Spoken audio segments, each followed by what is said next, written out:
And let's give Katherine a warm round of applause. Have you ever wondered if you're related to that famous person with the same family name as your family? Or have you ever wondered where you're from? Hi, my name is Katherine Levis, and I'm here to help y'all start your family tree. I first started my family tree when I was in 6th grade. I was at the Montgomery County Library in Conroe, and I was hanging out with one of my friends, and they have a genealogy center. I'm like, what's a genealogy center? So I was actually underage at the time to go in there, but I did because I'm a little rebel. And I started to see where I'm from and what my family's name came from. And my mom's maiden name is Jackson. So we always wondered if we're related to the President Andrew Jackson. So that was what I really wanted to look up. So I started looking at my family tree. I got the librarian to help me. And this is the first chart that they gave me, right here. This is a pedigree chart. It's up to 12 generations, so it's really big. So there are some things that you need to start your family tree. You need a pedigree chart. This is a pedigree chart right here. I gave y'all one, so now y'all have one to start. A pencil, because you will make mistakes and you're going to need to erase some things. And a resource. So, first, some steps to go through. You need to access a resource. A resource can be an elderly member of your family, great aunts, uncles, grandparents. They're the best people to help you because they know a wealth of information. You need to collect data. You need to take the data that you collected and put it in a search engine and search for information. And then when you get all this information, you need to organize the information that you found. So you have your resources and you have your supplies. Computer is so helpful, so you really probably need a computer. And there are different records that you can have as part of your resources. There are vital records, that's birth, death, burial, christening, a family Bible. I'm passing around a marriage record and a census record. So those are being passed around now so you can see what those are like. Those are some different things that you can use. And I put together a family book on my mom's side of the family, different just family members that I've researched and found over the years and different pictures I've come across. I put that all together so y'all can see what that's like. So, what you do is, you go and find these records. You start with, you go to an aunt or uncle or your grandparents, you'd ask them questions. You ask questions like, do you know when your parents were born? What are your parents' full names? And you start writing down this information. And then once you find this information, you go to a search source, like on here, there's Ancestry. Am I not working it right? No, you're working.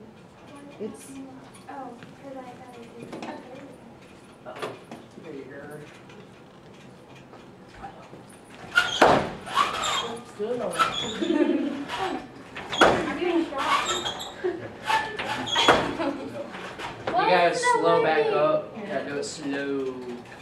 Yeah. Slow to the flow. I'm going slow. Right there. No, don't go all the way down. Just right. Right there? Oh, okay. Anyway, so you go to sources like there's familysearch.com, .org. I mean, it's actually free. This one is really helpful. I found this one, I had known about it for a while, but I actually found something on it last night and I was so excited. Oh, the cool thing, Marcus, he is, have y'all ever seen Robin Hood? Y'all seen Robin Hood, right? The evil King John, the bad guy, he's his grandson. So that's pretty cool. I got stuck with my family tree, so then I started looking up his family tree because that's what happens when I get roadblocks. I got started with somebody else's. So I thought that was pretty cool. That's why you want to look up your family tree. So anyway, you find out information. If y'all want to start filling out, you can put your name right here and put your information. That's number one. Number one. I'm not going to put it up because I don't want to mess it up, but you have it right here. And then you put your parents, which is your father's always on top and your mother's always on bottom. And you put your mother's maiden name. And then your mother's maiden name, that starts a whole other tree. And then your grandparents on each, forward your grandparents. and then your great-grandparents, and you just fill out as much information as you know. And you take what information you know, and you build on it. So if you don't know that much, it's okay, but as long as you have a date, like before 1940, you'll be okay. So you want to put in information, like I'm going to show y'all one of Marcus's family members, which is pretty cool.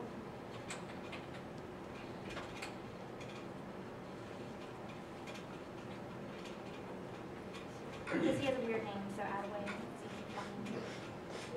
But you go ahead and you put the information like this, and his grandfather, it's Marcus' grandfather, that's right here.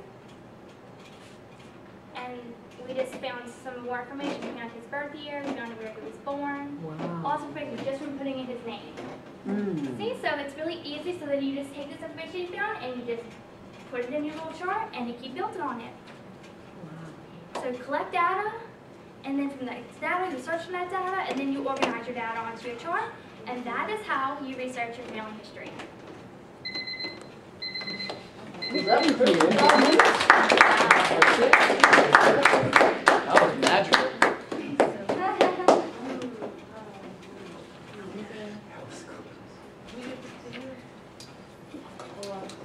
I like how my teacher Leave that to her. she'll go by the end.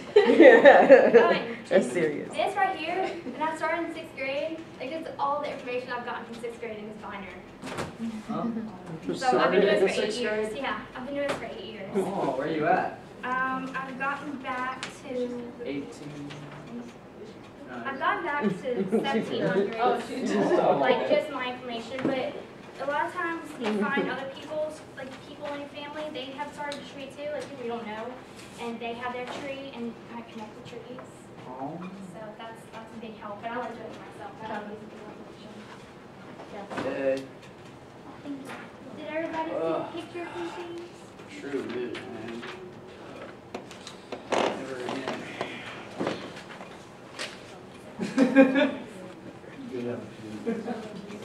Here. Yay. Rocker. Thank you so much, Katherine. Let's give her a hand. Really interesting.